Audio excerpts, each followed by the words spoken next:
Bonjour à toutes et tous, on est ravis de vous accueillir avec Florence. Petit historique, nous avons décidé de relever le défi de réaliser 6 capsules sur nos romans respectifs. Et nous nous sommes pris au jeu, nous avons tellement aimé ça que nous avons décidé de continuer et de traiter de sujets un peu plus larges, de sujets existentiels, de sujets qui nous touchent et qui peuvent vous faire écho en tant que professionnel ou au niveau de votre vie personnelle. Et aujourd'hui, nous avions envie de traiter le sujet de la situation quand on est débordé par nos émotions. Quand, ça peut arriver plein de fois, on peut avoir des personnes qui nous font une réflexion et puis on ne sait pas quoi dire tellement on a la gorge qui se serre, on perd tous nos moyens. Quand on a aussi peut-être une intervention à faire devant des personnes, où il y a tout un tas de contextes où on perd ses moyens, comme je le disais. Et on a la chance d'avoir donc une spécialiste avec nous de l'humain. Et voilà, ce qu'on vous propose, c'est d'interagir à ce sujet-là. Alors, ce qui se passe typiquement, et tu l'as dit, quand on est dans cette situation, on est sidéré. C'est-à-dire qu'on n'est plus capable de réagir, on n'a plus de répartie, on ne sait plus quoi dire. Et souvent, le drame, a posteriori, c'est qu'on se culpabilise. On se dit, pourquoi j'ai pas réagi? Pourquoi j'ai pas été capable de l'arrêter? Pourquoi j'ai subi ça? Pourquoi je l'ai laissé me dire tout ça? Pourquoi j'ai pas eu de ressources à ce moment-là? Et c'est cette sidération dont tu parlais qui est importante. Je crois que tu l'as vécue aussi. Oui, maintes et maintes fois, ça m'est arrivé dans mon parcours. Et je pense que ça résonne peut-être avec le vôtre également. Combien de fois il m'est arrivé d'être prise à partie, même parfois en public, par des gens qui représentaient une certaine autorité, par des professeurs, qui vous descendent, qui n'hésitent pas à vous descendre en flèche, tout le monde rit à côté, et vous vous retrouvez à plus pouvoir sortir un mot, et vous passez un peu, si j'ose dire, pour la tarte de service qui sait pas se défendre, ou on te dit mais pourquoi tu acceptes ça, pourquoi, et toi-même tu te demandes pourquoi tu acceptes ça, oui. parce que t'es figé dans ton corps, t'es figé à ce niveau-là, et ça peut avoir des implications dans tout un tas de choses. Ça peut être pareil au travail, on peut être face à un manager toxique et se laisser bouffer, ça peut être... il y a tellement de situations, des injustices. Oh oui, oh là, combien d'injustices. Et c'est vrai que la conséquence, c'est souvent qu'on se culpabilise après, qu'on se sent, qu'on se dévalorise, on se déteste, on se dévalorise. Oui. Et ça, au contraire, ça fait l'effet inverse, c'est-à-dire que ça va plutôt inciter les autres à continuer, inciter les autres à se dire qu'il y a une faille, tiens, elle ne répond pas, donc on va continuer. Et on attire malgré nous des harceleurs, des manipulateurs, des gens toxiques, parce qu'ils ont trouvé une personne qui n'arrive plus à s'exprimer. Alors, qu'est-ce qui se passe concrètement pour qu'on soit sidéré? Il y a ici, dans cette représentation de notre cerveau, le côté l'amygdale qui est vraiment le centre des émotions. Et cette partie-là du cerveau, quand elle est sous forte émotion, en fait, tous les capteurs, tous les systèmes neuronaux sont complètement en surcharge. C'est-à-dire que ça prend toute la place et il n'y a plus aucune autre partie du cerveau qui est accessible. Notamment ce préfrontal qui est ici, c'est la partie qui est devant dans notre cerveau. Elle est totalement inhibée. Et c'est là pour ça qu'on ne trouve plus les mots, on ne sait plus comment prendre du recul, on n'arrive plus à répartir, on n'arrive plus à répondre, et il y a cette sidération, donc cette émotion qui a pris le dessus. Donc qu'est-ce qu'on fait dans ces cas-là? Donc c'est important de comprendre le mécanisme, et puis ensuite de voir comment on peut s'en sortir. Donc s'en sortir, c'est remobiliser ce préfrontal. Donc trouver quelque chose de factuel, respirer, porter son attention sur autre chose, essayer de se raisonner, de faire atteindre une petite voix dedans qui vous dit « stop, laisse-toi pas faire », etc. Et pour que cette sortie de l'émotion puisse se faire et que trouver des solutions pour s'en sortir et connecter ce préfrontal, c'est important de l'exercer. Parce que c'est aussi des chemins neuronaux, c'est des circuits neuronaux qui doivent être stimulés. Les neurones, plus ils sont stimulés, plus ils sont connectés les uns aux autres, et plus ils sont connectés les uns aux autres, plus la réaction est rapide, et plus on a accès à cette partie du cerveau. Donc c'est important d'exercer ces sorties de l'émotion, et de se dire déjà, déjà d'éviter la culpabilité, parce que la culpabilité Oui. va renforcer l'émotion. C'est ce que fait. j'allais te dire, c'est éviter de dire ah ben je suis faible, je suis nulle, Ouais. je me hais, parce que c'est des choses qu'on a tendance à faire quand on n'a pas forcément compris notre propre fonctionnement. Oui. On sait pas forcément que c'est dans notre cerveau et que ça peut être totalement, ça peut nous inhiber totalement. On peut croire que c'est nous-mêmes qui mettons pas d'une autre C'est ça.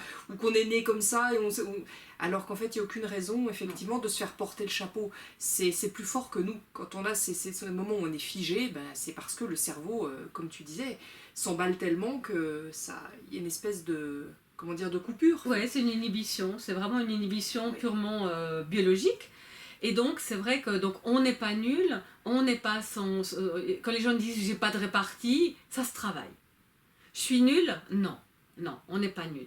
On a des ressources, mais ces ressources, d'abord, il faut y croire. Ensuite, il faut les travailler. Et puis, c'est pour ça que souvent, on va voir un thérapeute ou quelqu'un qui peut nous aider à travailler finalement ces ressources pour y avoir accès quand on aura besoin. Mais il n'y a que ça, c'est les travailler pour pouvoir les mobiliser au bon moment. Personne n'est nul, personne est totalement incapable de travailler ces choses-là. C'est purement des connexions neuronales, biologiques, à créer dans notre cerveau et à stimuler. Donc tout le monde peut s'en sortir. Oui, on peut se poser la question aussi de qu'est-ce que ça dit d'une personne qui agresse une autre personne. Est-ce que cette personne qui, à un moment donné, va vous attaquer gratuitement ou va vous faire subir une injustice, est-ce que cette personne est vraiment bien dans sa peau? Il y a quelques doutes à avoir là-dessus aussi. Honnêtement. Et ça, on le perd aussi souvent de vue parce qu'on est focalisé sur soi-même et on se demande pas pourquoi finalement l'autre attaque. Quelqu'un qui est bien dans sa peau, il attaque pas. Il n'a pas besoin de ça. Non. Il n'a pas C'est une besoin de faire prise du de mal. pouvoir. C'est une prise Oui. de pouvoir de l'un sur l'autre parce que ça lui apporte la satisfaction de dire oh, je suis quelqu'un d'important, ou j'ai réussi ça, ou je descends l'autre pour me monter. C'est absolument pas respectueux et personne n'a besoin de ça. Et c'est malheureusement trop fréquent, beaucoup trop fréquent. Est-ce qu'il te vient en tête, Florence, quelques idées simples justement pour pouvoir entraîner ces neurones, peut-être de petits exercices auxquels on pourrait penser? Alors, souvent, le plus simple qui est à nos dispositions, c'est respirer. Si on se dit ah, respire, le fait de respirer connecte d'autres parties du cerveau et peuvent permettre de libérer justement cet accès au préfrontal. Ça peut être de se focaliser sur une image, donc de programmer une image qui soit positive pour nous. Notamment, ça peut être avec des gens qui vous agressent, une image drôle. Parce que le côté drôle va sortir du dramatique de la situation. J'imagine l'autre en culotte, j'imagine l'autre comme Rominet. J'ai une de mes clientes qui imaginait Rominet, donc Titi et Rominet. Hein, voilà. Et quand la personne l'agressait régulièrement, elle voyait la tête de Rominet, elle était obligée de rire. Et comme elle rit, elle sort de l'émotion négative. On désamorce complètement. finalement le pouvoir de ces exactement. situations. On peut imaginer aussi effectivement de se mettre un bouclier protecteur, mais ça veut dire qu'on anticipe avant.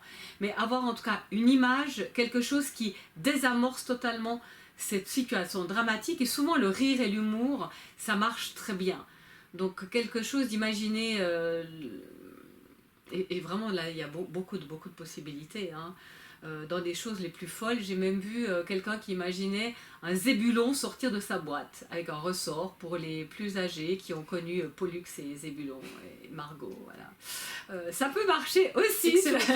Voilà, donc ça dépendra de la génération, mais en tout cas quelque chose de drôle, ça marche très bien. Quelque chose qui est émotionnel et qui puisse compenser l'émotion négative en une émotion plus positive et désamorcer ce blocage pour retrouver toute la fluidité de notre cerveau. Ça, c'est déjà pas mal.